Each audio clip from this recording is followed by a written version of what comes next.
Buenos días, mi nombre es José Ignacio Galván. Como la gran mayoría de vosotros sabéis, trabajo en la privada en Málaga y desde mi rotación hace ya 30 años con el doctor Terence Ryan en el Reino Unido, incorporé el Doppler a mi rutina diaria para poder manejar mejor las úlceras en extremidades inferiores. Hay tres tipos de Doppler. Nosotros utilizaremos el Doppler continuo.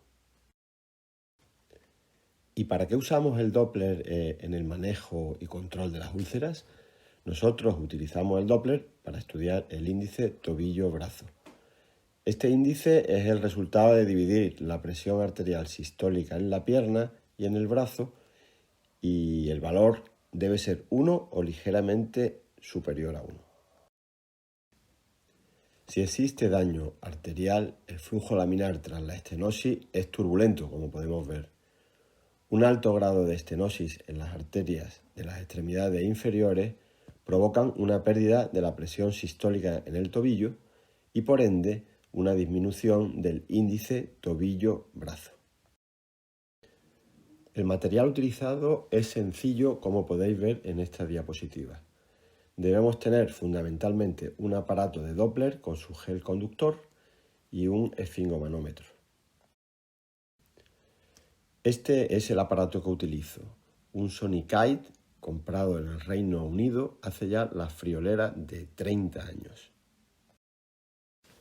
Se toman las presiones sistólicas en las extremidades superiores, posteriormente en la extremidad inferior.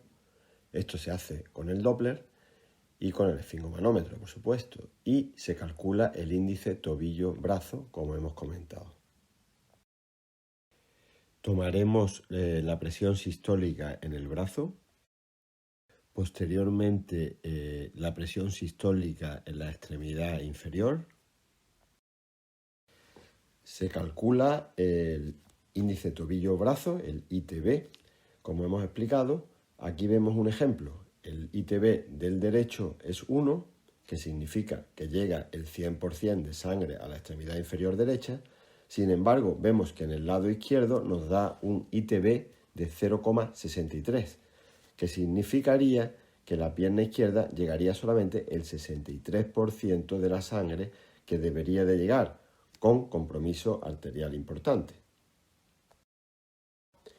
Un ITB menor de 0,9 es diagnóstico de enfermedad arterial periférica y se correlacionaría por angiografía con una estenosis en miembros inferiores. Este es un ejemplo de una ITB normal.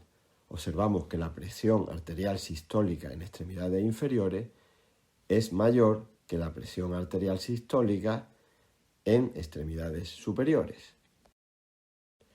¿Y cómo plasmaríamos todo este rollo que os he estado contando en el manejo de las úlceras? Y vamos a ver esto con unos ejemplos prácticos. Este primer caso era un varón que nos consultaba por esta ulceración de 2 meses de evolución tras un traumatismo con un cubo. ¿Qué debemos hacer lo primero cuando nos llega una úlcera? Pues lo primero que debemos hacer es presionar con nuestro pulgar la extremidad inferior y ver si existe o no edema. Y como podéis ver, el signo de la fóvea es positivo. Luego existe edema. Posteriormente debemos palpar si existen o no pulsos, tanto tibiales posteriores como pedios. En este caso observamos que los pulsos eran fuertes, tanto los pedios como el tibial posterior. Así pues, con pulsos palpables y un ITB mayor de 0,9, esta úlcera es venosa sin compromiso arterial. ¿Y cómo trataríamos esta úlcera? Muchas veces todos estamos preocupados de qué tratamiento tópico aplicar. Sin embargo, lo fundamental en este caso es quitar el edema. O sea, la base es disminuir el edema, si no la úlcera no va a cerrar. Y para ello el vendaje elástico es la clave. Este vendaje lo iniciamos en la raíz de los dedos, como podemos ver en esta imagen, y de manera ascendente iremos poco a poco hacia las rodillas haciendo un vendaje compresivo, siendo importante en este punto hacer una especie de 8 en el cual cogeremos el talón y seguiremos hacia arriba.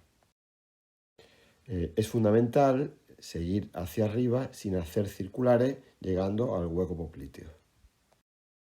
Un vendaje mal hecho es más contraproducente que no hacerlo, de ahí la importancia de su realización correcta, como podemos observar en esta diapositiva. En este segundo caso no hay edema y los pulsos son difíciles de palpar. Se trataba de ulceraciones múltiples dolorosas. El ITB en este caso era de 0,7, o sea menor de 0,9, lo cual implica que existe un compromiso arterial. Lo fundamental respecto al caso anterior es que en este caso lo importante es que no hay que vendar y sin embargo si es un caso para derivar al internista o al cirujano vascular. Y este tercer caso se trataba de una ulceración de 1 año de evolución en el que tampoco había edema, los pulsos eran palpables y el ITB era mayor de 0,9. Aquí nos planteamos que pudiera ser tumoral, ya que una úlcera venosa sin edema normalmente es rara, casi todas tienen edema. Y en este caso, cuando una úlcera no nos cuadra algo, hay que biopsiar y descartar. Y efectivamente, tras la biopsia se confirmó que se trataba de un carcinoma vasocelular. Y el último caso, pues se trataba de una ulceración en una paciente diabética que se desarrolló en la cabeza del quinto metatarsiano. Había pérdida de la sensibilidad, no había edema y el pulso era muy débil, casi imperceptible. El ITB era 0,7, por lo que se sugiere una alteración de la circulación arterial, en este caso de la microcirculación arterial. Por lo que lo enviamos al endocrinólogo para control de su diabetes. Debemos incorporar el uso del Doppler a nuestra especialidad y descartar siempre compromiso arterial cuando valoremos una ulceración en extremidad inferior. No quiero terminar mi comunicación sin agradecer y rendir homenaje a la persona que me enseñó el manejo de las úlceras, alentándome a comprar este pequeño aparatito que es el Doppler para mi consulta. Una persona que fue miembro del Comité Internacional de Dermatología durante años y coautor en RUC en todo lo referente a patología vascular y linfática, el profesor Terence Ryan. Muchas gracias a todos por vuestra atención y en especial a los organizadores por hacer posible este magnífico evento que ya está en su segunda edición. Un abrazo a todos. Y para finalizar, espero que disfrutéis con este vídeo de cómo realizar un vendaje elástico correctamente.